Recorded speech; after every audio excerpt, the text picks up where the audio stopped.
Bem-vindos ao Ímpeto TV, seu programa de política, economia e cultura. Meu nome é Bruno Caires, sou analista político e hoje como convidado tenho Tainá Andrade, nossa futura psicóloga do grupo e administradora, não é, Tainá? Sim, foi um prazer, pessoal. Tô aqui, vamos, começar o programa. Tainá, fala um pouquinho sobre você, se é formada, se você cursa alguma coisa, trabalha onde, dá uma pontinha de quem você é. Eu sou Tainá Andrade, eu sou bacharel em administração, eu estou no sexto semestre de psicologia. Atualmente eu vou estar trabalhando auxiliando a gestão de pessoas de uma equipe médica e eu estou já produzindo meu TCC na área de psicologia, com ênfase na análise do comportamento, visando essa questão de como as redes sociais influenciam o comportamento de jovens adultos. Perfeito. E nos bastidores na operação temos o ilustre Pedro Gama. Tamo junto, pessoal. Sextou. Sextou! E sextou com manchetes incríveis e análises fenomenais. Por favor, Tainá, manda as manchetes pra gente. Certinho, vou estar lendo as manchetes aqui, temos 4, sendo a primeira a seguinte: análise de como votou cada ministro em julgamento que tornou Bolsonaro réu. A segunda manchete é a negligência de Jerônimo com a seca. A terceira é o Daniel Alves absolvido. Veja os argumentos que a justiça usou para condenar e depois anular a condenação do ex-jogador por estupro. E a última, as eleições do Conselho de Psicologia. Vamos lá, pessoal. Primeiro, iniciando o programa, nós tivemos a votação que tornou o Bolsonaro réu, isso público e notório. Porém, pouca gente analisou como cada ministro votou e a legalidade dos atos. Deixando claro aqui nesse programa, vou passar minha opinião como comentarista do programa. Para mim, Bolsonaro é um criminoso, tinha que estar preso. Primeiro ponto. Aqui, nosso programa, nós não gostamos de criminosos. Então, Lula e Bolsonaro são pessoas que nós temos aversão. Certo? Primeiro ponto. Então, já saiba disso. Entretanto, nós vamos analisar a lei. Você gosta de Bolsonaro ou odeie ele, a lei do país existe, vale para todos. Certo? Então, é bom você entender a lei até para saber manobrar seu inimigo ou auxiliar um aliado. Vamos começar essas votações. Tainá, você pode começar lendo a matéria, por favor. Nós vamos analisar cada voto separado e uma pontinha sobre isso. Certinho. A sessão desta manhã começou com a leitura do voto do ministro relator Alexandre de Moraes, que durou cerca de 2 horas. Para embasar seu posicionamento, o magistrado relembrou uma série de fatos e declarações de Bolsonaro para reforçar a materialidade da existência dos crimes indicados na denúncia. Moraes exibiu na sessão um vídeo sobre os atos de 8 de janeiro e refutou o argumento de que o ocorrido não tinha motivação de violência. Ele disse o seguinte: é bom lembrar que tivemos tentativa de golpe de Estado violentíssima, fogo, destruição de patrimônio público, dano qualificado, uma violência selvagem, incivilidade total com pedido de intervenção militar no golpe de Estado, ele afirmou. E de acordo com Moraes, o ex-presidente Jair Bolsonaro, enquanto exercia mandato, organizou a estratégia para a divulgação de informações falsas sobre o sistema eleitoral. Ele mencionou o ataque às urnas eletrônicas sem nenhum fundamento e o uso de milícias digitais para a divulgação de desinformação. Perfeito. Vamos primeiro partir de um princípio. Quem pode e quem não pode julgar alguém por um crime? Num processo jurídico, nós temos as partes, como nesse caso nós temos a parte ré, a parte acusatória, e nós temos o terceiro elemento imparcial, que é o juiz. É claro que nós sabemos que no Estado brasileiro, se a parte acusatória ou a vítima for o Estado brasileiro, o ente público, ele tende sempre a tender para o lado do Estado brasileiro, pois o governo tende a se proteger. Por exemplo, se você está processando a União é ré. Normalmente, não existe a paridade da justiça. O juiz sempre vai tender a privilegiar o poder público. Isso é um fato, beleza? Não é juiz A, não é juiz B. Raras exceções. O Estado, primeiramente, ele tenta se proteger. Tainá, vamos supor que você cometeu um crime contra um juiz, certo? Você aceitaria esse juiz julgar sua causa? Seria bem imparcial, né? Vamos lá. Alexandre de Moraes. Ele foi a vítima de um dos processos. Ele conduziu as investigações e organizou processos investigatórios. Ele aceitou as denúncias. Ele faz o julgamento e ainda é o relator.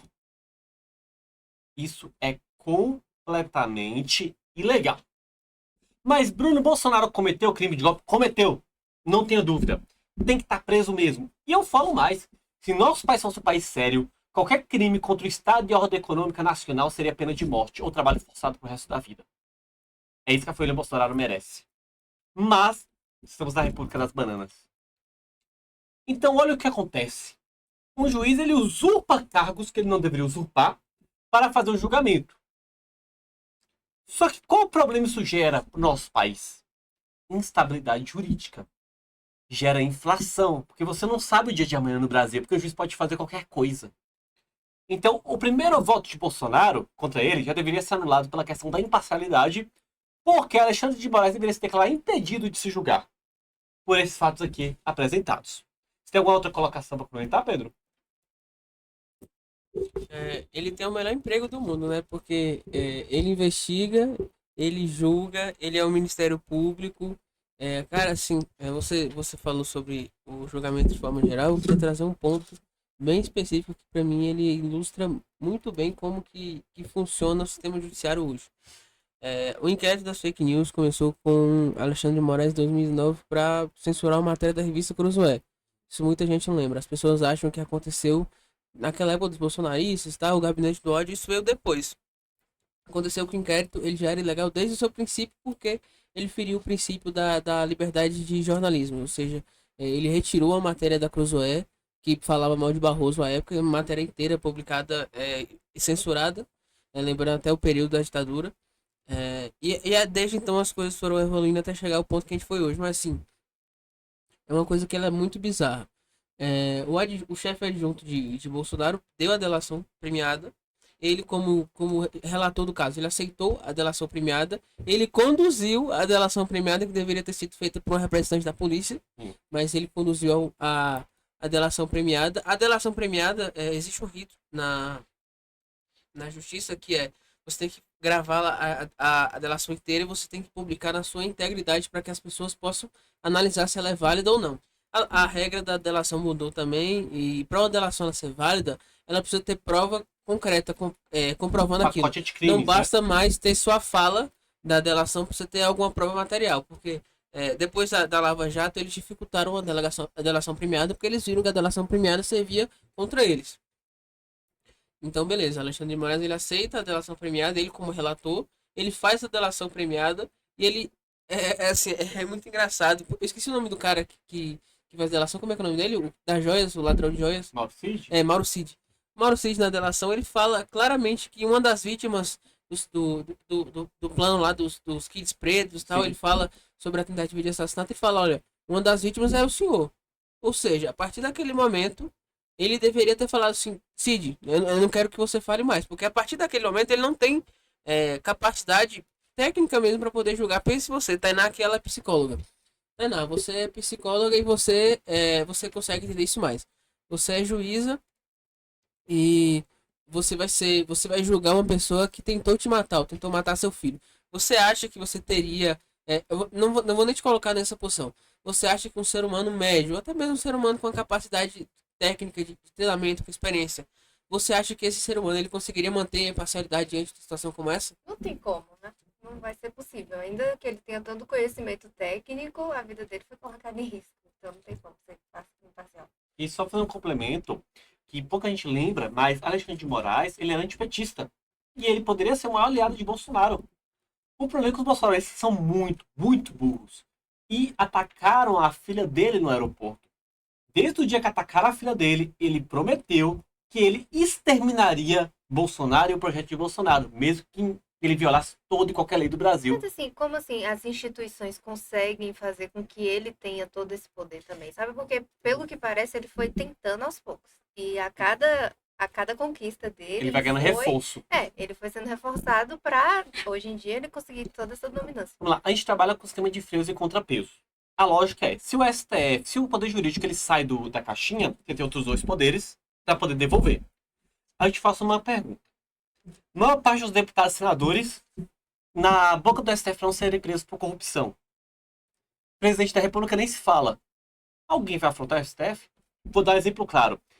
A lei que foi aprovada contra decisões monocráticas. Jacques Wagner era o chefe de governo Lula no Senado. Jacques Wagner colocou a lei à frente no Senado. Eu não lembro qual ministro foi, Pedro, vê se você me relembra. Acho que foi até o próprio Alexandre de Moraes.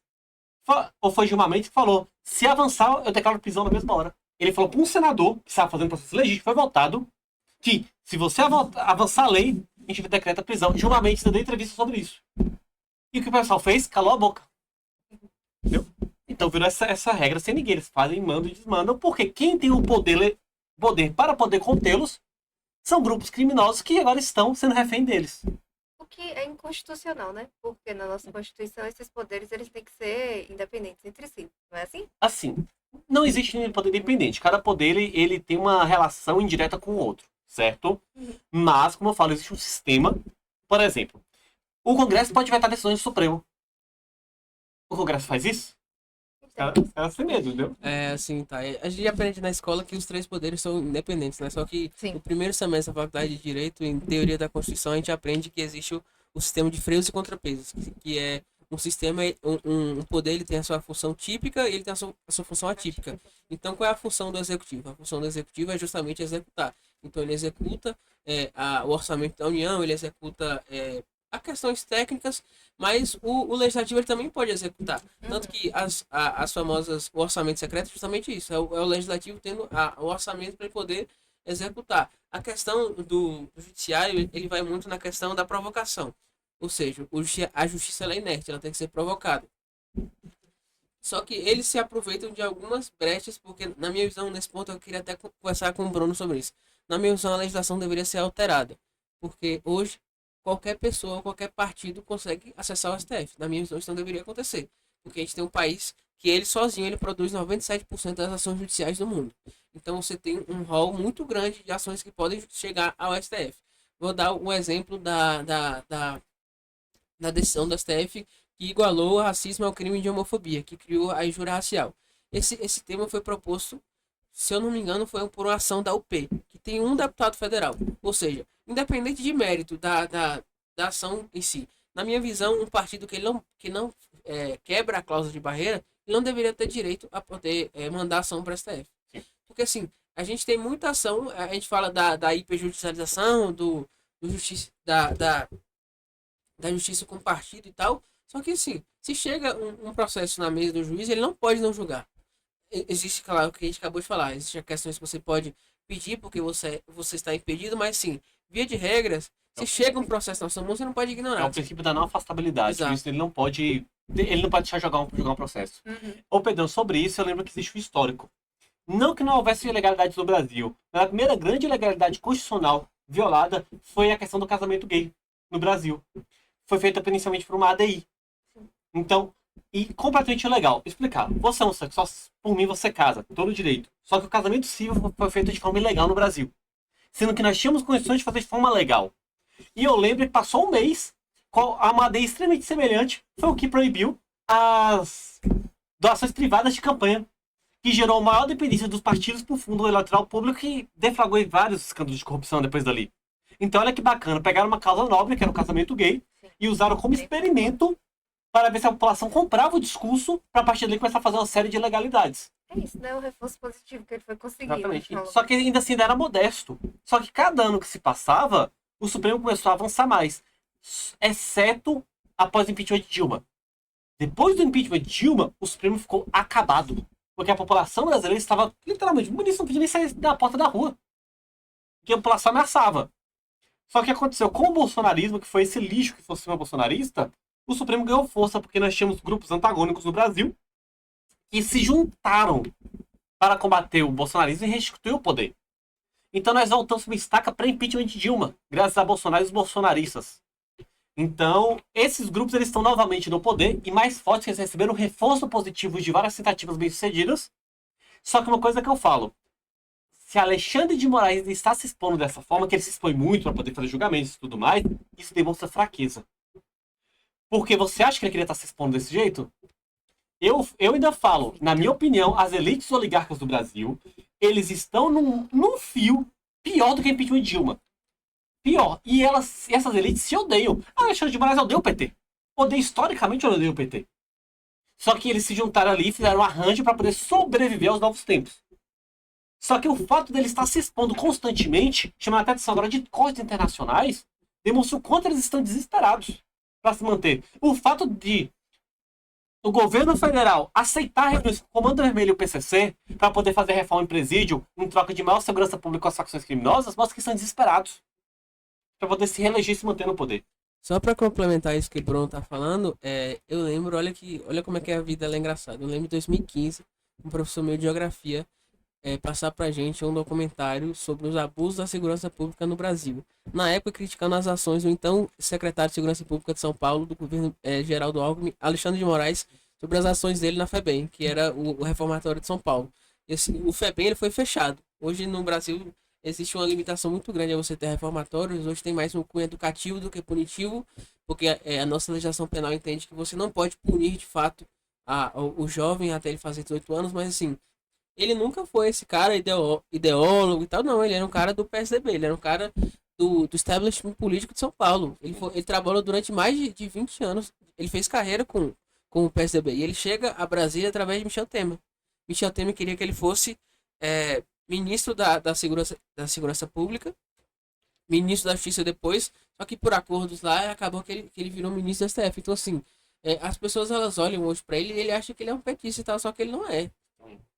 E eu falo, ele só se juntou com o PT, modestamente, porque ele não deu o PT. Você vê as decisões que ele solta contra o PT e o governo Lula, por causa de uma praga chamada bolsonarismo.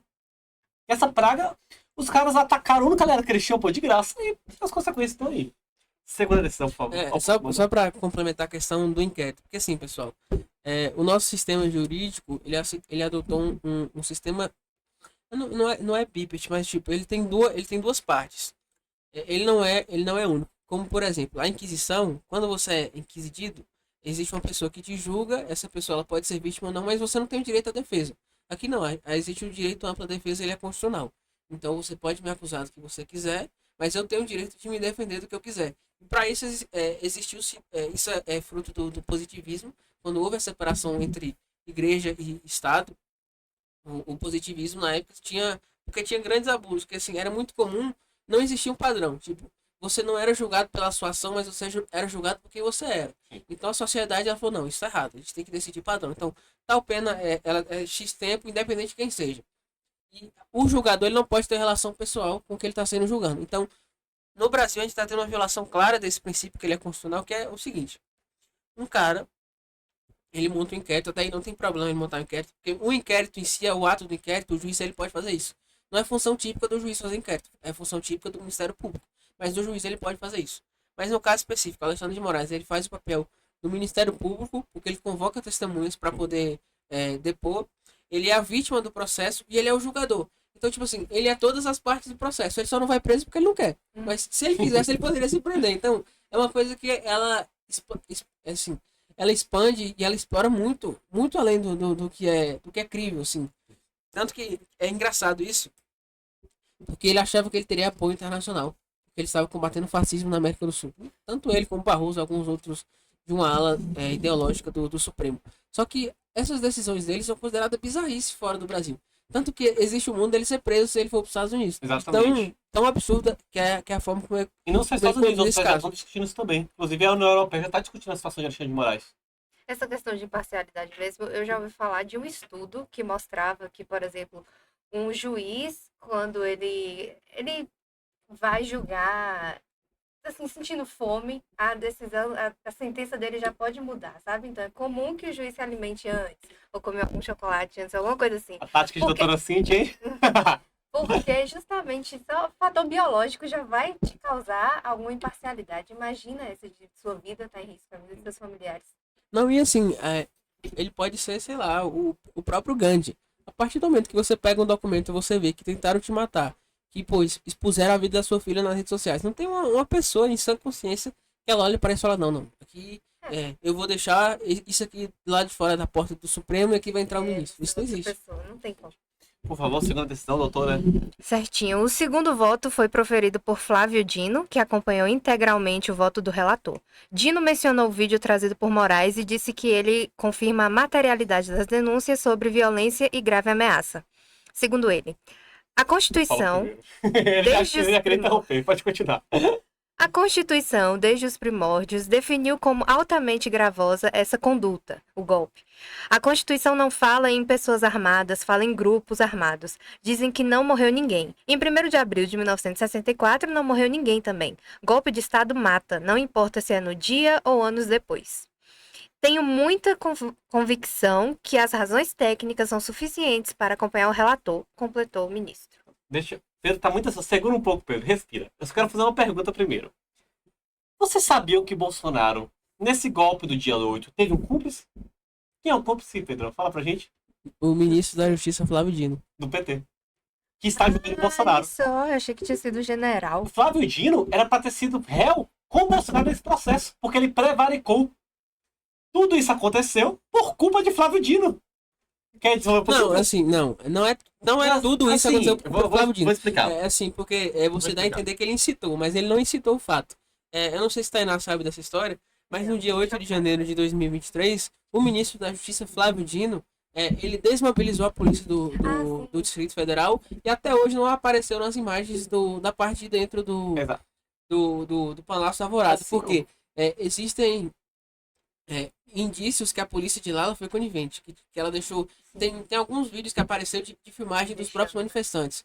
Que os policiais davam indicação, tal lugar ali, desce essa escada e tal. Tem vídeo de policial dando água para o cara que derruba a estátua lá. Tem vídeo depois do policial dando água para ele. Então, assim, existem vários indícios muito fortes que o ministro Flávio Dino sabia que aquilo ia acontecer e ele, de forma proposital, ele teria levado aquelas pessoas a erro. Então, assim, por si só, você acha que essa pessoa ela tem capacidade para estar julgando esse caso? Uma pessoa que está tão envolvida, que ela estava ali, que ela vivenciou isso, e que ela teve ganho político, vamos falar aqui. Se ele está no STF, é também por causa do 8 de janeiro. Sim. E vamos só recapitular alguns fatos por ordem. Flávio Dino era ministro da Justiça. Eu vou fazer uma pergunta muito séria para vocês. A maior força policial do Brasil está em Brasília. Você acha que realmente, se ele não quisesse, não teria invasão? Meu amigo, todo mundo ali nem passaria, nem chegaria no bairro ao qual... Por quê? Houve uma CPI sobre isso. Na CPI ficou constatado que dias antes já tinham as rotas de caminhão e de ônibus que as pessoas chegariam. E a polícia militar local, a polícia legislativa foram desmobilizados. E tem e-mails provando isso. É isso que eu ia falar. O deputado Kim Kataguiri de São Paulo conseguiu comprovar na CPI e-mails que foram mandados ao gabinete de Flávio Dino alegando: olha, Flávio, vai acontecer isso aqui, isso aqui, isso aqui. E ele alegou na CPI, Bruno, que ele não leu. Que ele não leu. Ele alegou que ele não leu os e-mails. Outra situação. Ele não entregou inicialmente as filmagens das câmeras. Só que conseguiram as filmagens. Quando vazou a primeira filmagem de câmera, adivinha, tava o assessor dele abrindo as portas mais cedo. Para o pessoal poder invadir. Depois disso, ele demitiu o assessor e as outras filmagens sumiram. Queima de arquivo. Claramente, Flávio Dino foi um dos cúmplices de Bolsonaro. Não necessariamente por aliança, mas para poder criar uma narrativa e que permitiu que o dia 8 de janeiro acontecesse. Por causa do SPI, quando foi comprovado que ele tinha recebido os e-mails, Lula indicou ele para ser ministro da Justiça para ele poder fugir. Porque senão ele seria preso, junto com o Bolsonaro. No STF ele não vai ser condenado. E assim, é porque existia-se um clamor que esse 8 de janeiro viraria um grande dia do Brasil na luta contra os golpistas e tal, só que isso não aconteceu. Eles esperavam que o que aconteceu no 6 de janeiro de 2021, lá nos Estados Unidos, que foi a invasão do Capitólio e tal, lá tem realmente um monte de maluco entrou, matou gente e tal. E houve uma reação por parte da sociedade civil americana que aqui não aconteceu. Ninguém liga pra isso. A verdade é essa, ninguém dá a mínima pra isso. Na realidade, porque lá existe uma instituição. Aqui, de verdade, se acontecesse separada, algum ministro morresse, a população ia comemorar. Sim. É a realidade, velho. É a realidade. Eu acho que existe uma importação desses de problemas sociais dos Estados Unidos para cá, sabe? Não vai funcionar assim. Eu acredito que o cidadão americano ele acaba sendo mais politizado do que o brasileiro Uma vez um professor meu ele me disse uma frase que eu levo comigo. Ele falou assim: Pedro, aqui a gente tem problema de banheiro único enquanto a gente não tem saneamento básico para as pessoas. Exatamente. O brasileiro defende pautas que não são brasileiras. Cara, eu adoraria ficar debatendo ideologia esquerda-direita, mas primeiro a gente tem que fazer cobertura de saneamento básico no país, sabe? Depois, ideologia deixa pra depois, galera. Terceiro voto. O terceiro voto foi de Luiz Fux. Por divergências apontadas nas sessões de terça-feira, principalmente sobre a delação do tenente-coronel Mauro Cid, havia expectativas de que o ministro poderia ser um ponto de contraste na primeira turma. No entanto, também acatou integralmente o voto de Moraes. Segundo ele, é uma blasfêmia dizer que Gonet elaborou denúncia inapta. Quero efetivamente receber a denúncia para aí sim me aprofundar em todas as questões. Quero acompanhar o relator e, ao mesmo tempo, dizer para manter a grande esperança que nosso país continuará a viver democracia. Fux, porém, comentou sobre seu pedido de vista no julgamento sobre a mulher que pichou com um batom a estátua da Suprema Corte durante os atos de 8 de janeiro. Ela foi condenada por Moraes a 14 anos de prisão. Confesso que em determinadas ocasiões me deparo com peça exacerbada e por isso pedi vista. Quero analisar o contexto em que essa senhora se encontrava.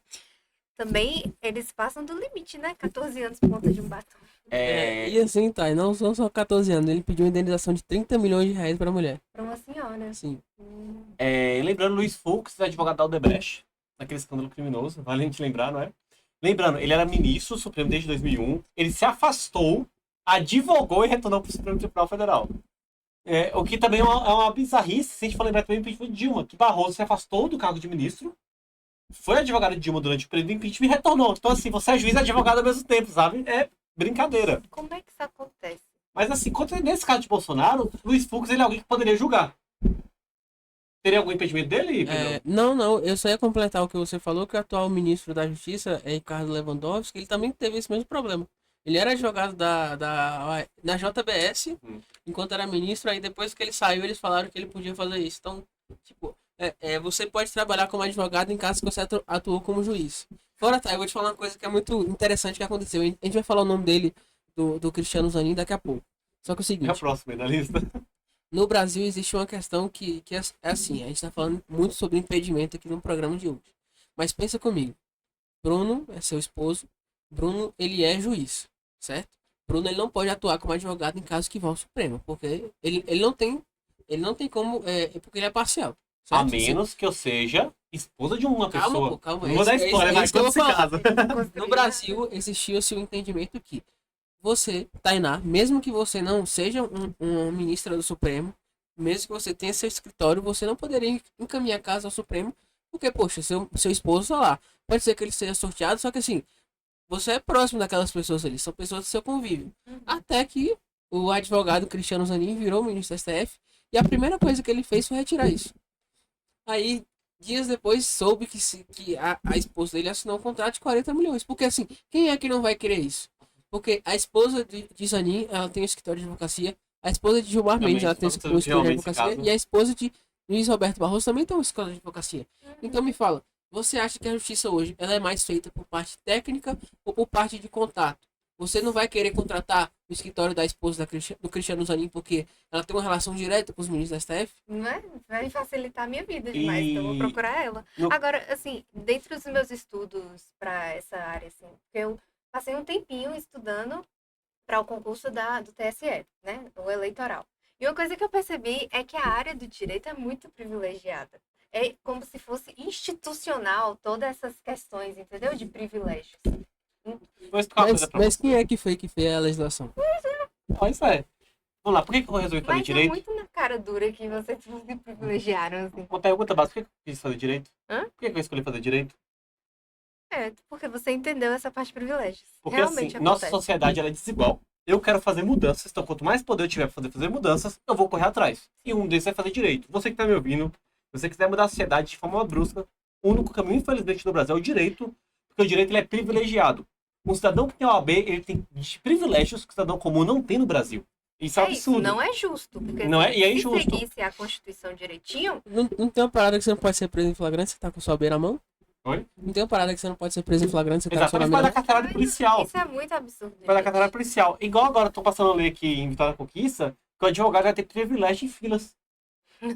Velho, eu já ouvi os argumentos, porque a gente tá com o cliente, já faz o cliente esperar. Todo cidadão faz o cliente esperar. O advogado não é melhor que ninguém. Então você que tá me ouvindo, infelizmente, a gente tem que às vezes, entrar no sistema e poder mudar o sistema, sabe? E é isso. O motivo que eu escolhi fazer direito foi por causa disso. Porque eu peguei as profissões, eu conheço a legislação brasileira antes mesmo de eu fazer direito e tudo mais, e eu vi que, cara, é absurdamente desigual. É uma classe muito privilegiada. Faz Teria direito que brasileiro. conseguir inserir aí para ter mudança. Sim, Porque sim. senão vai continuar tendo esses privilégios. Esse tipo de pessoa aqui, esses ministros que a gente tá falando, sempre vão se aproveitar. Exatamente. Por favor, agora o grande Cristiano Zanin. O presidente da primeira turma foi o último a votar e também acompanhou integralmente o voto do relator. O ministro afirmou que a denúncia da PGR está embasada em diferentes provas e longe de ser amparada e somente pela delação premiada de Mauro Cid. Segundo ele, há uma série de elementos aqui para amparar a denúncia a analisar. Está longe de ser uma denúncia amparada exclusivamente em delação premiada. Tem-se diversos documentos, vídeos, dispositivos. O ministro Moraes fez uma descrição detalhada da prova indiciária dos denunciados. Se ela vai ser confirmada, é o que será feito ao longo da instrução criminal. Perfeito. E nosso querido Cristiano Zanin, que fez a votação. Qual que é Cristiano Zanin, Pedro? Me relembra, por favor? Ele é o advogado de Lula no processo dele, que ele perdeu os direitos políticos e acabou voltando depois, mas é isso. Ele chegou ao STF por ser advogado de Lula. Isso não são palavras minhas, são palavras do próprio Lula, que já admitiu isso várias vezes de forma pública. E todo mundo que tem dois olhos e respira sabe. É escancarado e, tipo, não tem o que fazer contra isso. Então, assim, pessoal, você pode odiar Bolsonaro. E é um direito seu, e eu acho que esse cara tem que ser odiado mesmo. Mas dos 5 votos que poderia ter, 3 já são ilegais. Olha que coisa complicada como é no nosso país. E eu vou fazer a seguinte pergunta, para você entender o porquê você não deveria apoiar isso. Se Bolsonaro, que é um cara milionário, que é um cara que foi presidente da República, tem vários contatos e poderes, ele sofre violência e ilegalidade, imagina você que tá me ouvindo, no dia que o juiz quiser ferrar a sua vida. Cara, isso é Brasil. A gente tem um poder que tá muito fora da caixinha, a gente precisa devolver esse poder pra caixinha. Tainá, eu quero ir pra terceira matéria pela segunda, por favor. Caso do horário, que a gente estendeu muito o primeiro bloco aqui do programa. A terceira bomba, hein? A Justiça da Espanha absolveu nesta sexta-feira o ex-jogador brasileiro Daniel Alves da condenação por estupro. Em decisão unânime, o Tribunal Superior da Catalunha decidiu anular a sentença que havia condenado Alves a 4 e 6 meses por ter estuprado uma jovem em uma discoteca em Barcelona, na Espanha. O que a justiça apontou para condenar?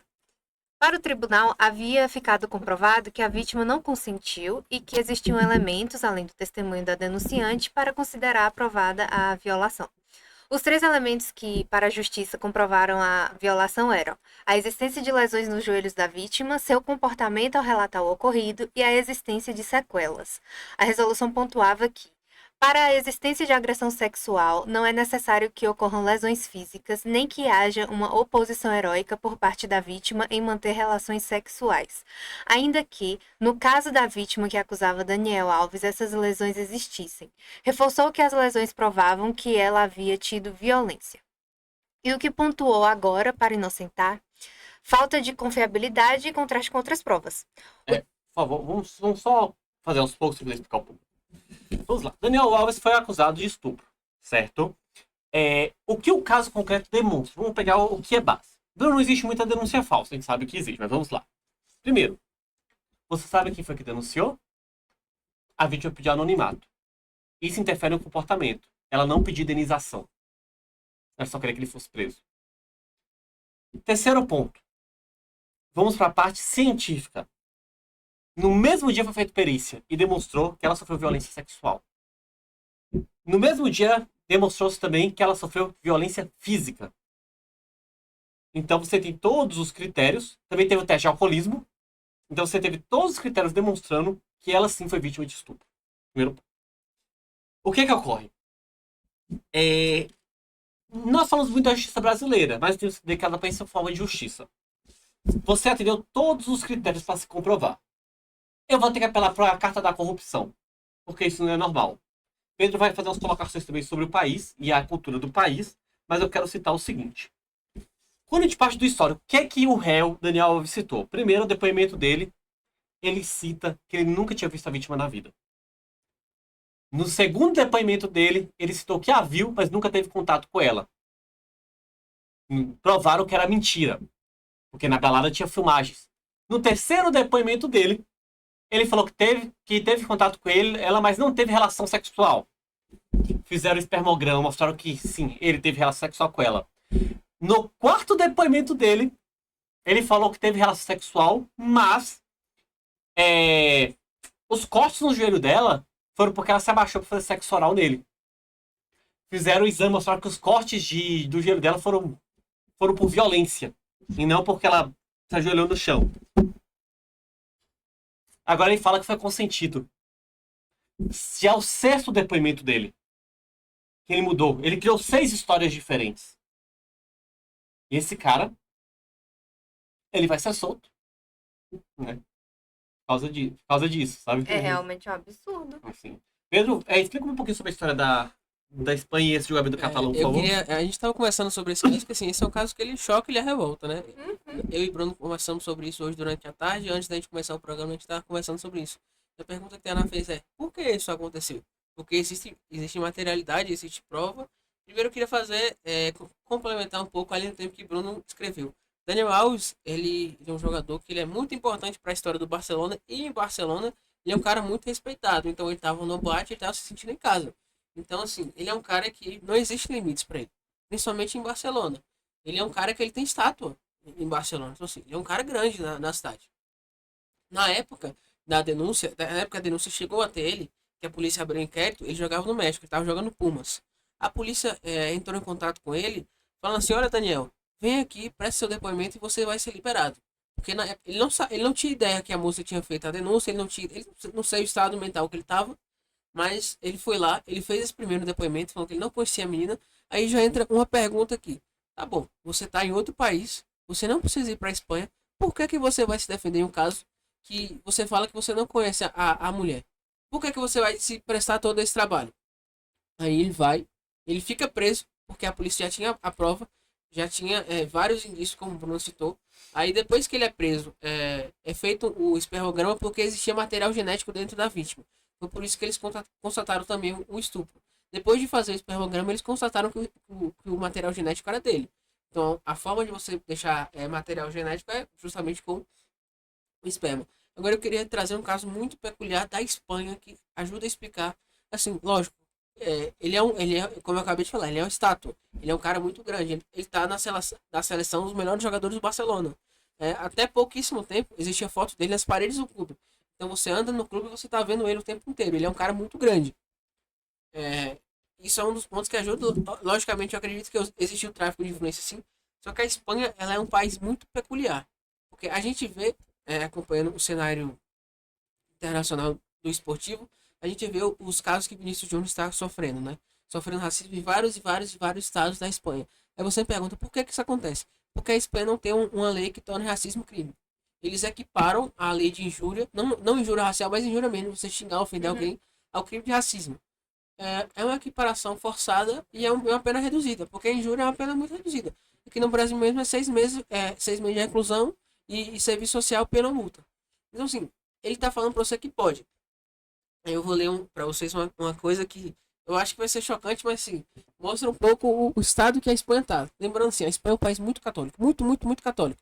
É um dos países mais católicos do mundo. Então é um país muito tradicionalista. A bandeira da Espanha é o símbolo do catolicismo, Exato. entendeu? Então ele é um país muito tradicionalista. Olha, a Lei de Garantia Integral da Liberdade Sexual, aprovada em agosto de 2022 na Espanha, eliminou a distinção entre assédio e agressão sexual para punir qualquer ato sexual não consensual e regulou a necessidade de consentimento expresso nas relações sexuais. Ou seja, até agosto de 2022 não era necessário o consentimento nas relações sexuais na Espanha.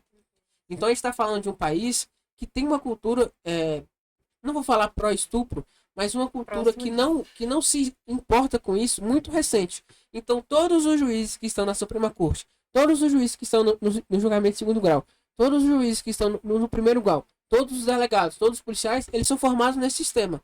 E a sociedade espanhola em si, ela é vista nesse sistema. Então assim, para a cabeça dessas pessoas, não importa se não houve consentimento. Assim, se ele tá falando que não houve, se ela tá falando que tem, cadê a prova? Cadê o vídeo? Entendeu? Assim, isso é uma coisa que o direito brasileiro, ele é diferente. No direito brasileiro, Daniel Alves não teria sido solto nunca. Nesse crime, ele poderia ter sido solto. Se ele fosse preso em corrupção, ele estaria solto há muito tempo. Mas nesse caso específico, a nossa legislação entende que nem precisa desse tanto de materialidade, tá? Se eu fiz uma agressão, eu tenho as marcas do meu corpo, não precisaria nem do material genético, ele já ficaria preso. Assim, não precisa de testemunha, não precisa de vídeo, não precisa de nada. Eu acho que, Pedrão, a gente está pegando duas culturas muito antagônicas. Por quê? O sistema brasileiro, eu sinto que ele veio de uma descendência da EGZ.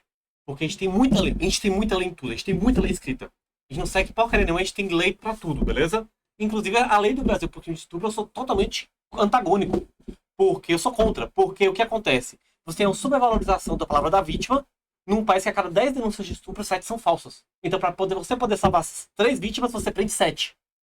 Então, matematicamente, o sistema do Brasil de denúncia não funciona. Beleza? Então, para mim, as denúncias do Brasil precisam ter mais materialidade. Exemplo, exame de corpo de delito que é feito. Se tem uma tese que a pessoa pode fazer depois, isso é mentira. Porque o material genético, ele deixa de existir dentro do corpo da vítima. Nós vamos criar uma cultura de ensinar as mulheres a correrem para fazer seus exames o mais cedo possível. Essa questão de desculpa, daqui a um ano denuncia. Não, você tem no máximo 30 dias para denunciar. No máximo. Não, eu ia comentar isso. E, assim, é complicada essa questão do que acontece na Espanha, porque, infelizmente, acontece muito da mulher sofrer esse tipo de violência e denunciar de imediato, sendo que o imediato é extremamente necessário nesse tipo de caso. Tanto que o crime de estupro no Brasil é um dos poucos que não tem prescrição. Você pode denunciar o tempo que você quiser. Agora, fazendo um contraponto... Só para me fechar, a linha de pensamento, para explicar, o Brasil é um país que tem muita lei. Já a Espanha é um país que tem pouquíssimas leis, e você trabalha com duas coisas. Primeiro, tradição verbal, e segundo, boa-fé. Como assim, pai de boa-fé? Inglaterra é um exemplo disso. Tem poucas leis, você tem costumes. Então você parte do princípio que isso não vai acontecer. Mas assim, Sabe? aconteceu e tem provas. Exatamente. Esse caso é um caso complicadíssimo, porque você... Agora, neste caso específico, acho que já entrou a questão de corrupção do país, deu? Para uma chamagem do país que era uma figura famosa. Mas olha que interessante, quando você pega parte da Europa, parte dos países ali do leste da Europa, eles são países que eles trabalham muito com o sistema de tradição. Como assim? Nós temos menos leis, nós temos províncias, e as províncias têm suas próprias tradições e costumes de labor humano, trabalho humano, vivência e tudo mais. Pra gente isso é muito absurdo, porque a gente sabe que se isso acontecer com o brasileiro, vai virar a terra de ninguém. Porque não temos essas tradições. Exato. Lá vai ser mais fácil manter tradição, porque é um povo com menos população. É um povo que já tem regimes mais restritivos. Aqui não, aqui é miscigenado. E são tradições milenares. Então você já tem uma forma de pensamento diferente, criar lei diferente. Quando a gente parte pela França, a França não. A França é um país também igual ao Brasil. Você tem lei pra tudo, certo? Mas assim, o que eu quero passar para vocês? Cada tipo de país, ele tem uma história e uma cultura diferente de como ele vê a lei. Eu não acho que o sistema da Espanha é um sistema bom para um país que cresce no futuro, porque eu não gosto de depender da boa-fé humana, mas eu também não acho que o sistema do Brasil é um sistema que preste, porque, cara, você tem lei para tudo e mais nada funciona. O que se tem de lei na Espanha funciona. Só que são poucas leis que se colocam lá. É igual, por exemplo, imagina só, 2 anos atrás, o estupro nem era lei na Espanha. Então imagina, no momento que a gente fala, isso aqui é lei, eu preciso começar a criar tipos de delegacia diferente, preciso começar a pensar qual exame, eu tenho que começar a implantar tecnologia. É todo um processo que demora ali uns 5, 10 anos para se estabelecer no país. Não, e esses juízes têm que começar a validar as provas que aparecem para eles. Porque nesse caso, pelo menos esse caso em específico, existe. É científico, é comprovado e ainda assim eles ignoraram. Agora, imagina só um juiz idoso, mudou a lei para ele nem sabe que porcaria de exame é esse. Vamos ser sinceros. Ele nem sabe o que Não, assim, ele pode até acreditar que existe esperma dentro da moça, só que assim, a partir da cabeça dele, que ele tá inserido na cultura de Barcelona, que ele conhece Daniel Alves, que ele não sabe quem é a moça. Se ele falou que foi consensual, por que não seria consensual? Exatamente, porque o pessoal lá é muito de cultura de boa fé. Pode parecer muito estranho pra gente, mas, por exemplo, você vai nos Estados Unidos, não parece casa nem muro tem. Porque você tem a boa fé que seu vizinho não vai invadir sua casa. Aqui no Brasil a gente gasta muito com estrutura de segurança. Já pararam para pensar o quanto de sua vida você gasta com estrutura de segurança porque você não confia no seu vizinho? Você tem que colocar muro, você tem que colocar vidro, você tem que contratar guardinha de rua, você você não pode trabalhar às vezes à noite para fazer uma renda extra por causa do perigo na sua rua. Às vezes tem toque de recolher. Já pararam para pensar, a gente paga imposto para ter polícia, a gente paga imposto para ter guarda municipal, a gente paga imposto para ter polícia federal na borda da nossa cidade. Agora é uma pena, porque parece que a mulher que vai sofrer sempre mais com essa falta de confiança, entendeu? Na segurança do local. Esse é um ponto que eu queria contrapor, Bruno. Você falou que na nossa legislação atual existe uma hipervalorização da palavra da vítima. Existem pessoas que fazem denúncias, eu não sei se a gente existe dados para poder medir isso, a quantidade de denúncias que vão para frente ou não, mas assim, isso para mim não é por acaso. Eu acredito que quando você olha para a história do Brasil e você vê que antes existia uma hipervalorização da cultura justamente numa cultura muito parecida com a Espanha, mas na hipervalorização da impunidade, que é, existia uma dificuldade para você denunciar, existia a dificuldade de ir para frente, e quando ia para frente, muitas vezes era arquivado. Assim, a lei do Brasil também mudou, tem mais tempo, tem 20 anos, mas assim, a gente até citou em um programa aqui, não é? A questão da importunação sexual, que foi Sim, equiparada a é estupro, então diferente assim, demais. durante muitos e muitos e muitos e muitos anos, o Brasil também tratou o estupro como uma coisa menor. Então eu acho natural, como parte do processo, você ir de um extremo a outro. Eu acho que a partir do tempo, conforme a gente vai ver, pessoas sendo presas de forma indevida, a gente vai ver alguns abusos e a gente falar, tá, isso aqui não faz sentido. Mas eu acredito que esse pêndulo ele vai voltar para o meio de forma natural, porque a gente saiu de uma ponta e foi para outra. Ô, Pedro, o problema é que a gente tá no Brasil. Você estaria certo. O que você falou é completamente racional. Porque ninguém faz mágica. Quando você cria lei, você modifica comportamentos. Pode ser que isso dê errado, pode ser que dê certo. Agora, assim, desculpa a minha descrença, mas analisando nosso legislativo e nosso poder jurídico, eu vou citar um caso concreto aqui. A lei de denúncia obrigatória de postos de saúde. Hoje, quando uma mulher ela é vítima de algum tipo de violência doméstica, ela vai no posto de saúde, quem a atendeu, o auxiliar de saúde, seja quem for, ele é obrigado a denunciar.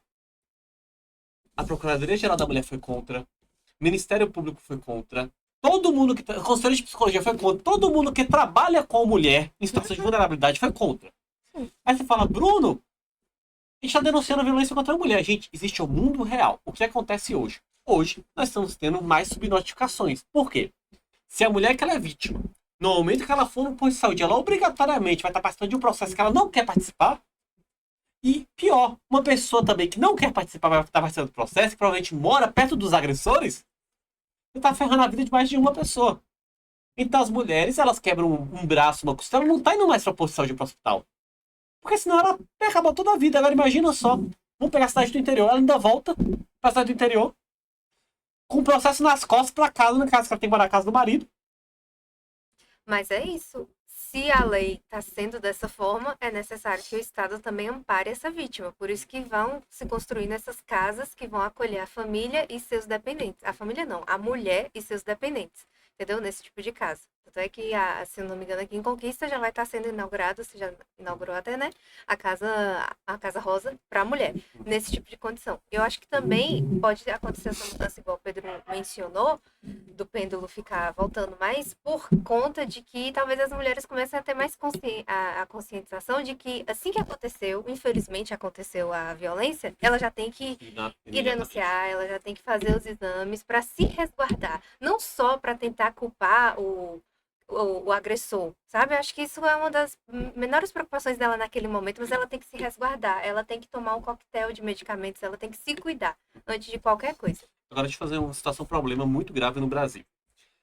Vamos lá. Uma mulher, ela casa, casamento religioso e tudo mais, conhecia pouco o marido, que normalmente casamentos aqui não são arranjados por igreja, principalmente o pessoal que é muito religioso, né? Então o pessoal casa muito rápido. E ela tem todo aquele sonho, e aquele sonho de sonho no momento que ela é agredida. Ela vai num posto de saúde, mal, acabada, porque tinha toda uma expectativa ali de vida. E ela sai do posto de saúde acompanhada pela polícia, porque ela é obrigada a entrar com um processo contra a vontade dela. Ela tem psicológico para entrar no processo? Não. E ainda vou fazer outra situação ainda mais terrível. O processo no Brasil demora anos. Ela Então, vai conviver com o agressor enquanto processa ele. Exatamente. Sem querer processar. Sim. Entenderam? Isso é Brasil. Não é que eu estou dizendo que eu sou contra esse tipo de denúncia. Mas essa lei é muito ruim. E nós temos que trabalhar com o mundo real. É que foi mal elaborada, né? Eu acredito que se tivesse um amparo realmente com a vítima, poderia ser mais efetivo. É porque eu, sinceramente, eu não acho que o amparo da nossa condição socioeconômica são efetivas. Para mim, para a gente poder resolver o problema de violência contra a mulher, tem que ser a longo prazo. E primeiro passo essencial é aumentar a renda das mulheres do Brasil. Sim, Primeiro isso passo faz essencial. parte, mas quando a mulher ela acaba de sofrer uma violência, ela está em um ambiente que é agressor para ela, um dos primeiros passos é realmente retirá-la daquele Sim. local, entendeu? Ideal. Porque, por exemplo, o que acontece quando, pelo menos quando é criança? Você tira a criança do meio, daquele meio onde ela foi violentada, você não tira o agressor. Porque esse processo, para você até provar que o agressor que cometeu o ato, é mais demorado. Então você chega e retira a criança. E vai ser mais fácil retirar a mulher daquele ambiente ali e depois ir progredindo, melhorando a condição de vida Agora, dela. eu ainda assim eu acho difícil retirar desse ambiente, porque a gente vai precisar de mais de interiorizar as áreas mais ruralizadas. É o que seria Porque ideal, né? Mas você é tem uma difícil. ideia de construção de família no Brasil, você pode ver até a densidade demográfica. As pessoas gostam de morar perto umas das outras. Então, você retira ela daquele ambiente. Aí ela vai para uma casa com um desconhecido. Já é outro problema para a psique dela, Sim, é uma sabe? violência, acaba sendo um tipo de violência, institucionalização, a gente sabe. Só que a depender do momento, a depender do contexto ali ambiental, vai para resguardar a integridade dela, seja necessário Sim, essa retirada, entendeu? Em caso extremo, é claro. Porque, como eu te disse, colocar o agressor como constatar que ele realmente é um agressor, demora mais. A vai. não ser que seja em flagrante. Aí pelo menos vai ser mais rápido. Então, no Brasil, infelizmente, tudo aqui parece que é um pouco mais complicado. Então, assim, a minha solução a longo prazo seria essa. Inicialmente, nós fomentarmos a renda das mulheres no Brasil. Porque no momento que a gente fomenta a renda, a gente fomenta a educação também. E você vai ter autonomia, você pode sair quando quiser, você não precisa entrar e ter casamentos por renda. Até hoje no Brasil, população majoritariamente pobre, a maior parte das mulheres casa por renda.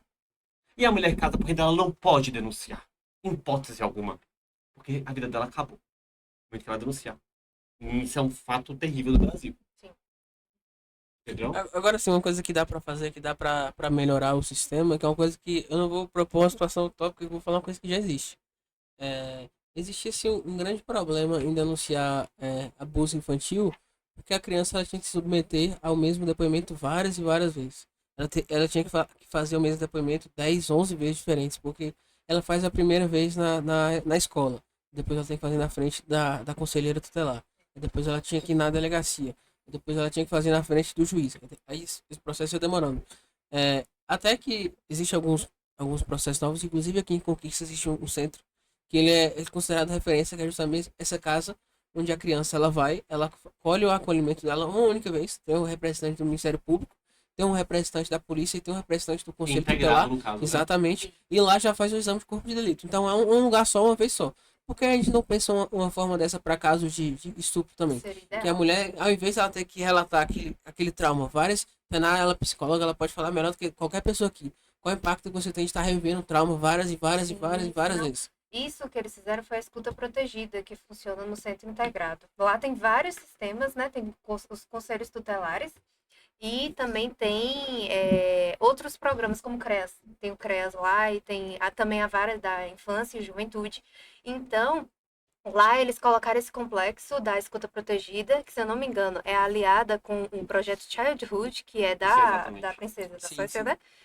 E lá funciona, tem uns profissionais da área da saúde, né? Tem os psicólogos que vão fazer essa escuta protegida, sendo filmada, sendo tudo registrado, para que outros serviços possam usar. Então, realmente, você coloca a vítima ali só uma vez e se protege ela, resguarda até o depoimento dela também. Só para lembrar, estrutura ao qual Jerônimo vai acabar. Só para a gente lembrar disso, né? Que é um fato conquistense.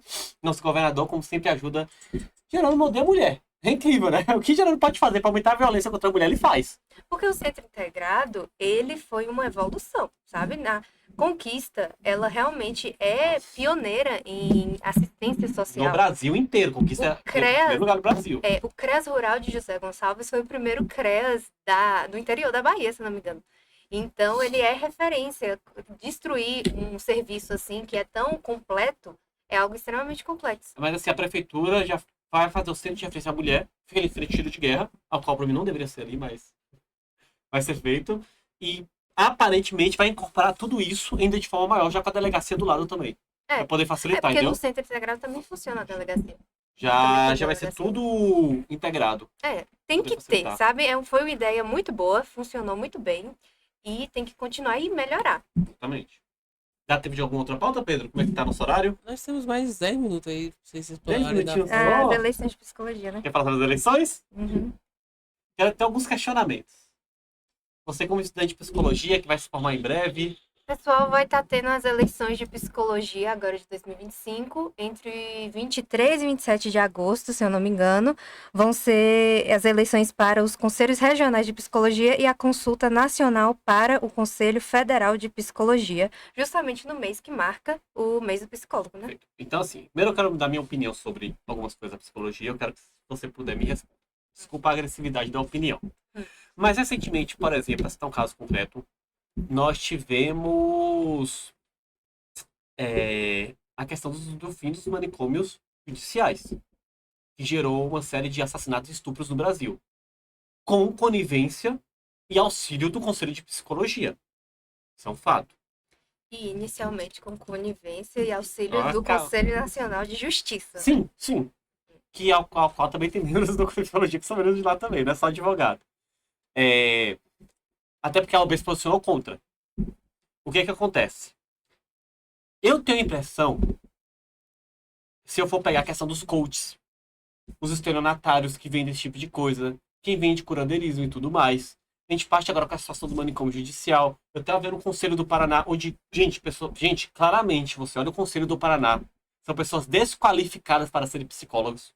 Claramente mesmo. Você olha ali, você já bate o olho e fala, "Véi, isso aqui não são profissionais." O que é que... E eu vi essa onda de Wesley Della Logari, não é? Que é um psicólogo que começou a montar canal, começou a ensinar para as pessoas, democratizar a psicologia, certo? E eu vejo muitas vezes até o conselho indo contra isso.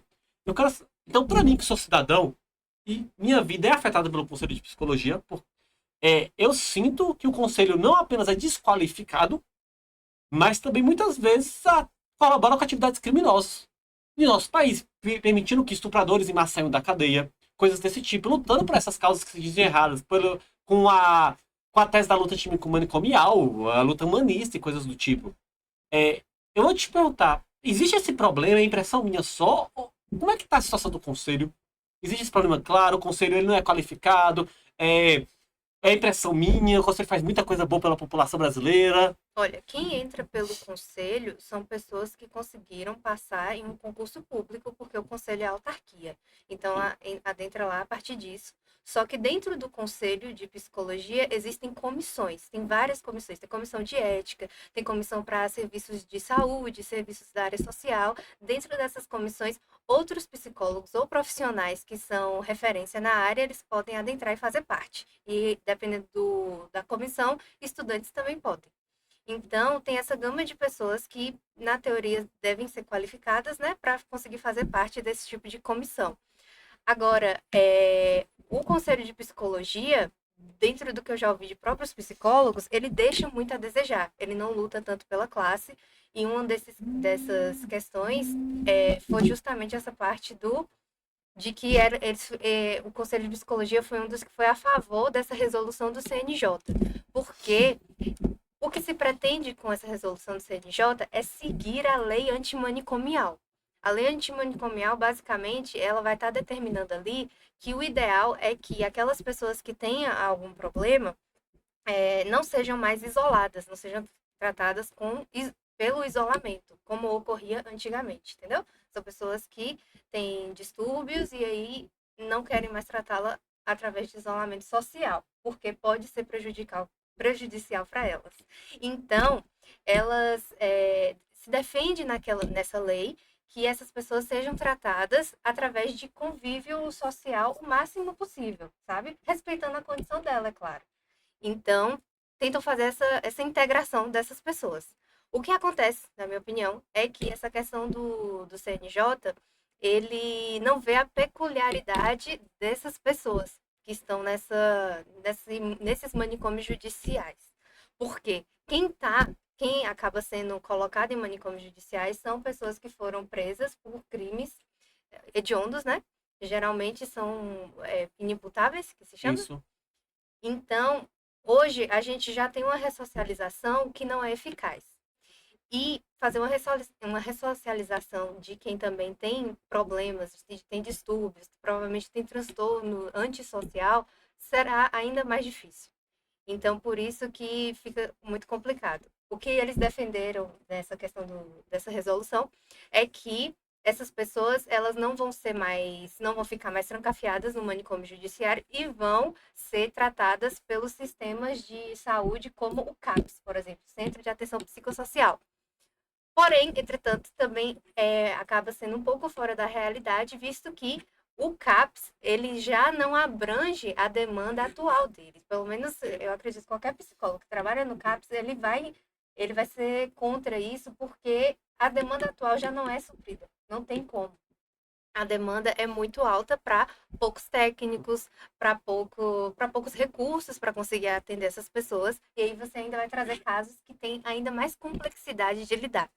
Então, é uma questão complicadíssima. Eu vi que o Conselho de Psicologia foi a favor, porque eles tentam vir com essa defesa, né, da lei antimanicomial, porém, acontece que a lei antimanicomial não é compatível com os aparelhos do Estado, entendeu? Não tem órgãos que conseguem ampará-la. E aí acabou tendo essa questão. Perfeito. Porque assim, qual é a minha dúvida? Vamos lá. O mundo inteiro existe manicômios. Que na verdade o nome não é manicômio. São clínicas de treinamento intensivo. Porque, dependendo do grau de complexidade do paciente, uma família não vai ter condições de lidar. Então o Estado ele tem um aparelhamento que ele consegue tanto promover o isolamento quanto o controle. Por exemplo, uma pessoa que ela é um homicídio em massa. Ela tem um distúrbio que ela vai matar. Isso, inclusive aconteceu em Conquista, um caso assim. 2 vezes o rapaz, ele tem uma vida normal, ele trabalha, só que simplesmente ele tem surto, ele tem que matar quem está na frente dele. Ele tem esse problema, não é curável. E é um fato concreto. A família dele, inclusive, matou a própria mãe. A família dele não tem condições de cuidar, porque ele é um homicídio em massa. Então, o que aconteceu? O Estado cuidava. Porque o Estado ele tem força de poder te reter, de colocar uma área de trabalho isolada para você poder exercer atividades laborais, receber visita. Então, o Estado ele tem esse controle que custa milhões, ele é caro, porque você de uma estrutura física enorme, uma família comum não tem esse controle. Para mim, o que acontece é um distúrbio das coisas. Por quê? Eu entendo a questão da luta manicomial, porque no Brasil, essas clínicas de internações, elas foram usadas para tortura. Tem um histórico terrível. Exatamente. Então, assim, e como a gente sabe, o Estado brasileiro administra mal as coisas, eram coisas absurdas. Agora, na minha opinião, em vez de reformar o manicômio e tornar um lugar de habitação que a pessoa pode viver, trabalhar e seguir ali, porque realmente, no mundo real, tem pessoas que não podem conviver em sociedade. E não é só ser humano. Tem animais assim. Toda a espécie vai ter isso, vai ter variantes. A espécie que ela não pode conviver no meio social, ela não tem capacidade psicológica para isso. E tudo bem, isso é a natureza. Eu não posso pegar a biologia fundamental das coisas. E o ser humano tem que seguir esse mesmo critério. Então, em vez de a gente reformar o manicômio, ou então botar uma clínica de internação permanente, algo do tipo, para tentar uma ressocialização daquela pessoa, dadas as dificuldades dela, a gente fecha o manicômio, que é a luta manicomial, antimanicomial, é uma luta elitista, ela fecha o manicômio e ela pega e joga essas pessoas para as famílias cuidarem. Agora, a família do carinha rico, playboy, que cuida, que luta pela luta antimanicomial, ele vai lá pagar uma clínica privada e vai deixar a pessoa internada o resto da vida na clínica privada. Agora, quem é pobre, de verdade, quem é pobre, amarra a pessoa dentro de casa, tranca, e quando a polícia descobre, ainda é preso a pessoa, mas não tem o que fazer mesmo, porque a pessoa que é pobre ela não tem condições de lidar com uma pessoa que, por exemplo, é homicídio em massa dentro de sua casa. Mas é. Tanto é que os outros, o que eu queria falar antes era isso, os outros conselhos, os conselhos que coincidentemente trabalham mais na linha de frente com esses problemas do manicômio judiciário, que são psiquiatras que atuam mais em manicômios, eles foram massivamente contra essa resolução, porque eles sabem do perigo que é, entendeu? Tanto é que tem a previsão de que em 2028 a pena do maníaco do parque, daquele lá, caso lá de São Paulo, ele já pode começar a recorrer para ficar em liberdade. Até ele mesmo não quer. Até ele mesmo prefere continuar onde ele está, entendeu? Porque a gente não consegue fazer uma ressocialização de determinadas pessoas, ainda mais com determinados transtornos. E então, a família dele, eu lembro que eu vi uma entrevista deles falando. Desculpa, só fazendo interrupção. E isso não é culpa do psicólogo. Beleza, gente? No mundo real, ninguém faz mágica. A pessoa, nem sei quando a pessoa tem um problema, já tem tecnologia para poder resolver esse problema. Então, nossa geração atual tem coisas que nós não podemos cuidar nem curar. Infelizmente. Pode ser que no futuro, com pesquisa, a gente consiga. Então, o psicólogo não consegue. Não é que o psicólogo consegue, a humanidade não consegue. Pode continuar. São problemas extremamente complexos. E eu fiquei até assim, porque eu vi a família desse senhor, né, do maníaco do parque, falando que não podia soltar ele, que ia ficar em cima e que não ia deixar ele fazer nada com ninguém. Mas é algo, provavelmente um impulso que nem ele mesmo consegue controlar. Então, não tem condições alguma dele ficar solto. E não tem profissional nenhum que vai querer admitir que ele seja solto, entendeu? E no caso tão famoso como esse, né, que foi tão noticiado, tem até filme sobre isso, ele se sente mais confortável na cadeia, porque se ele sabe, se ele for solto, ele vai ser morto. O que aconteceu com o Pedrinho Matador. Exatamente. Ele ficou preso, tal, dava entrevista, falava, tal. Quando ele saiu, deu 2 semanas ele foi morto. Pois é, esse tipo de instituição eu vejo que é até importante para que a gente consiga até estudar sobre esses casos. Porque até no podcast que eu estava ouvindo, a psicóloga estava explicando que ela teve contato com o Pedrinho Matador, porque quando ele foi solto, ele acabava indo nesses tipos de discussões, até da área do direito Sim. também, para dar o relato dele, né? Porque dizia ele que ele tinha matado mais de 100 pessoas. Então, ele chegava lá e falava, e elas tinham combinado com ele para fazer uma tomografia? Sim. Uma tomografia para ver se alguma área do cérebro era afetada, porque isso é uma curiosidade muito grande ainda nesse tipo de pessoa. Porque quem é psicopata, que não é nem um tipo de diagnóstico, mas quem acaba fazendo esses assassinatos em série, eles não têm algumas áreas funcionais no cérebro dele mesmo, sabe? A questão da empatia, por exemplo, é muito comprometida. Então, você parar e estudar isso e ver como é que pode melhorar, seria algo muito eficaz para que a gente conseguisse tratar de pessoas no futuro. Mas como é que você vai conseguir tratar isso, sendo que essas pessoas vão ficar dispersas por aí? Seria muito mais fácil elas estarem institucionalizadas. Eu queria te fazer uma pergunta, assim. Eu não concordo com a decisão do Conselho de Psicologia, mas eu consigo entender, assim. Na minha visão, o Bruno pode discordar, que eu acho que ele discorda, conversando com ele. Na minha visão, não é uma decisão política. Tem um fundamento para você tomar aquela decisão, porque, assim, é a área de estudo, assim. Se a gente for olhar o mesmo tema, eu vou ter uma visão, você vai ter outra, porque nossas áreas de estudo são diferentes. Sim. Então, na minha visão específica, eu entendo por que o Conselho de Psicologia votou a favor. Mas, assim, por que na visão de vocês, especialmente Tainá, porque, assim, o CAPS, ele não pode ficar com a pessoa lá por mais de 30 dias. Você tem que ficar indo e voltando. Você está falando que você vai tirar uma pessoa que está acostumada, que ela não vai ter esse convívio social do nada. Ela está acostumada com a família de reclusão total, ela tá presa a depender vários anos, ela vai sair para ela ficar 30 dias presa e vai sair do nada. Sem acompanhamento, sem realmente um tratamento, sem uma fase de adaptação. Porque na visão de vocês, não existiu nem no próprio projeto, e nem na indicação do Conselho de Psicologia, porque não existia uma fase de transição. Tipo, olha, essa pessoa não vai ficar reclusa totalmente no Estado, mas, sei lá, durante 2, 3 anos de transição, as pessoas que são presas, elas vão ficar, sei lá, 80% do tempo, 70% do tempo. Ela vai fazendo essa transição progressiva. Vamos lá. Pedrão, eu já vou discordar do início de sua fala, beleza? Por quê? Meu primeiro contato com o lutante manicomial mesmo foi na escola, que eu sempre ouvia falando, tem que ser contra manicômio. Porque tinha abuso. A gente cresce e realmente descobre que realmente houveram abusos terríveis. Só que quando eu entrei na faculdade de assistência social, primeira faculdade, eu realmente vi pessoas que se posicionavam e escreviam contra a luta de manicomial. Essas pessoas eram completamente desqualificadas. Não faz qualificadas, como eu falei, até uma professora minha depois descobri que ela não sabia escrever o próprio nome. Então, eu vejo que é uma moeda de troca social. A pessoa ela é desqualificada, mas ela precisa ter uma posição para reforçar o poder e o cargo que ela está. Então, o que ela faz? Eu sou humanista, eu sou antimanicomial. Ela pega coisas internacionais, traz para ela poder se diferenciar e ter um padrão. Porque, por exemplo, você tá Tainá. Tainá, eu conheço, né? Conheço bem. É uma pessoa extremamente técnica, competente, faz ciência, faz pesquisa mesmo. Como é que uma pessoa dessa vai conseguir competir com Tainá? Então ela precisa criar uma moeda de troca social para estar numa posição hierarquicamente superior. Por exemplo, eu sou antimanicomial. Então eu estou hierarquicamente superior a você. É uma forma do ego poder se retroalimentar. Então quando você junta pessoas que são pessoas inúteis, que têm essa mesma tese, é terrível. Por quê? Qual a tese deles? A pessoa tem que estar em liberdade, mas liberdade acompanhada pelo sistema CAPS. Eu vou fazer a seguinte pergunta para qualquer conselheiro. Vocês já foram no CAPS uma vez na vida de vocês? Não foram. Não foram mesmo. Porque o sistema CAPS já não funciona, gente. Essa é a infeliz realidade.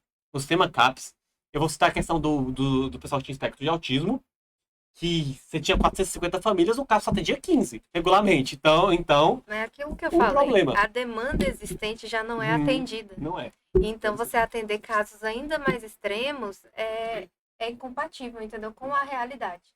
As psicólogas que eu já tive contato, assim, que eu pude perguntar sobre, que elas atendem esse tipo de pessoa, que, né, tem que se ressocializar. Elas também não se mostram favoráveis. Muita gente dentro da psicologia não se mostrou favorável a essa decisão do conselho. Não, mas assim, eu não acho que não existam pessoas que tomaram a decisão por política. Não acho que existam pessoas que não tomaram, que não pensam isso de forma política. Mas, vamos lá, existem indícios, até mesmo científicos, para que essas pessoas elas tomem a decisão com base em fundamentos. Como você falou, existem casos notórios de violência e de tortura em manicômios no Brasil. Isso é uma forma científica. Assim. Tem um lado político, tem a parte política, mas assim, o Conselho de Psicologia, que está justamente analisando questões comportamentais, questões de pensamento, eu entendo ele acreditar que existe uma tese científica de que você colocar as pessoas em convívio, ainda que eu e você vamos discordar, eu entendo esse ponto. Assim, eu acho que esse é um ponto Porque válido. o ser humano é um animal social, Sim. então por isso ele precisa estar em Eu convívio. acho que esse é um ponto válido. É porque realmente, sabe, principalmente que a lei foi baseada nisso daí. Porque a gente vê que o ser humano, ele realmente melhora no convívio com a sociedade. O isolamento, ele realmente faz mal. Ele causa sofrimento. Inclusive esquizofrenia em muitos casos, até no Sim. Japão, você tem pesquisa mostrando que os presídios japoneses eles têm que mudar. Porque no período de 6 a 12 anos eles tendem a causar esquizofrenia em quem tá preso. É porque o ser humano, ele é amplamente social. Então, você causar isolamento causa mais sofrimento, entendeu? Essas pessoas não têm culpa de terem nascido com um transtorno. Então, o ideal realmente é você cuidar ali com pessoas, com familiares e tudo. Só que, para você trazer essa pessoa para o convívio social, você tem que educá-la para que ela consiga conviver em sociedade, entendeu? Você também vai ter que educar a família. Trabalhar com a família também já é outro, vai ser outro custo para o Estado e vai ser outros problemas também que essa pessoa vai ter que aprender a lidar, entendeu? E o que acontece é que os próprios órgãos que já existem não conseguem fazer isso muito bem. Como o Bruno mencionou, o CAPS tem vários problemas, não só de não conseguir atender a demanda completa, mas até quando eles conseguem atender os próprios usuários, eles têm muita dificuldade ali de lidar com os problemas, porque são problemas extremamente complexos.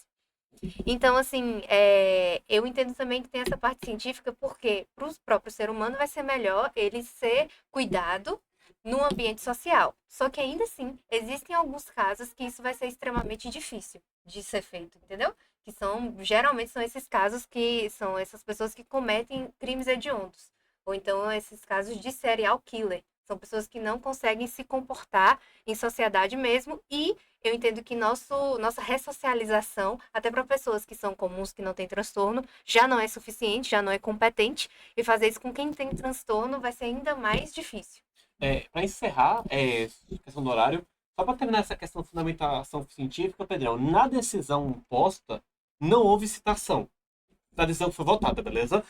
Porém, posteriormente a isso, eu faço o seguinte questionamento. É aquela questão, se eu solto esse celular, ele vai cair. Toda ação tem uma reação. E já falei a máxima que leite não nasce no mercado. Se realmente o Conselho de Psicologia ligasse para a ciência, eles estariam lutando para poder fazer experimentações e trabalho com as pessoas que já estão contidas pelo Estado, porque é muito mais fácil. Não, eu só queria comentar mais uma coisinha também. E a lei brasileira proíbe. É isso, o conselho ele falha em muitas coisas. Tanto é que o pessoal está muito admirado, por exemplo, com Wesley Delamagari, porque agora eles estão lá em Brasília lutando para que só psicólogos e psiquiatras possam fazer psicoterapia. Parece que é algo óbvio que só psicólogo pode fazer psicoterapia, mas não é algo regulamentado, entendeu? Eu acho louvável também, é uma luta que está aí há muitos anos e que precisa ser ganhada, só que também tem seus problemas, né? Mas tomara que eles consigam. E é isso. Eu quero ver quando vocês do conselho vão começar a processar os coaches. Exato. Essa lei é um O começo. conselho de física deve processar os coaches, velho, daqui do Essa lei é Brasil. um começo, entendeu? Eu acho que tem problemas porque no projeto de lei fala que só psicólogos e psiquiatras são treinados para que eles possam fazer psicoterapia. Eu acho que primeiro, você vai colocar como exclusiva a psicoterapia, mas aí vem esses coaches e outros profissionais e vão colocar outro nome. Igreja. Igreja, pois é, por vamos exemplo. colocar outro nome. Ou então você chega e fala que nós somos treinados durante anos, sendo que quando a gente vai para a questão acadêmica, não é bem assim. A gente é muito treinado na parte teórica, a parte prática nem tanto, entendeu? É toda a faculdade. Infelizmente é toda a faculdade. Então, eu acredito que pelo menos a partir dessa lei, talvez algumas coisas comecem a mudar, entendeu? Pessoal, ficamos aqui com o Ímpeto TV. Até segunda-feira, 18 horas, estaremos ao vivo. Ao vivo, Pedrão? Ao vivo, ao vivo. Já quero agradecer a Tainá pela participação. Eu que agradeço, gente. Bom, muito bom expor aqui do ponto de vista. Pedro Gama sempre com os pontos excelentes. E até segunda-feira, galera. Valeu!